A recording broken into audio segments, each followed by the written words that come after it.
কি লুকটা দেখে নতুন মনে হচ্ছে তো? আরে না না, আইব্রো করতে গেছিলাম, তো সেই ব্লগটা নেওয়া হয়নি কারণ ছেলেকে নিয়ে আইব্রো করতে গেছিলাম। তো welcome back to our blog. তো চলো আজকে যাই মেলা ঘুরতে। কোন মেলা? শিবরাত্রির মেলা। তো এখানে তো তোমাদের দাদাভাই দরজাটাকে লক করে নিচ্ছে, আর আমরা এখন বেরিয়ে পড়েছি মেলার উদ্দেশ্যে। আমি যেহেতু ছেলেকে নিয়ে গেছিলাম পার্লারে, তো সেই জন্য তোমাদের সঙ্গে আমি আইব্রো মানে আমি পার্লারে যাওয়ার ব্লগটা কী কী ট্রিটমেন্ট করেছি কোনো কিছুই তোমাদের সঙ্গে শেয়ার করতে পারিনি। আমি কোনো রকম কোনো ট্রিটমেন্ট করাই না। তো দেখো, যেহেতু সামনেই বসন্ত উৎসব, সেই জন্য স্টেডিয়ামটা খুব সুন্দরভাবে সেজে উঠেছে। আর এই তো দেখো চলে এসেছি। এই যে বাঁদিকে দেখতেই পাচ্ছ, এটাই হচ্ছে শিববাড়ি। আর এই উপলক্ষেই, শিবরাত্রি উপলক্ষেই হচ্ছে শিববাড়ির মেলা। তো এখন গাড়িটাকে পার্ক করে আমরা আস্তে আস্তে গুটি গুটি পায়ে সোনাকে নিয়ে মেলায় যাব।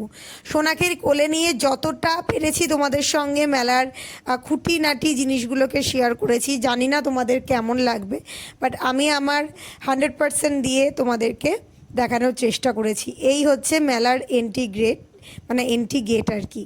না, একটু বলতে স্পেলিংটা মিস্টেক হয়েছে।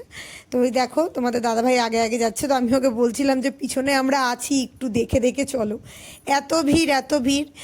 সোনাকে নিয়ে যেহেতু সেরকম বেড়ানো হয় না, সোনা তো খুব ভয় পাচ্ছিল। অনেক রকমের দোকান বসেছে, অনেক খাবারের দোকান বসেছে, অনেক রকমের রাইডস বসেছে, যেমন মেলায় বসে আর কি। তো শিববাড়ির মেলা আমি আগের বছর, তার আগের বছর যেহেতু সোনা ছোট ছিল, 2 বছর আসতে পারিনি, 2 বছর পরে আবার আসলাম।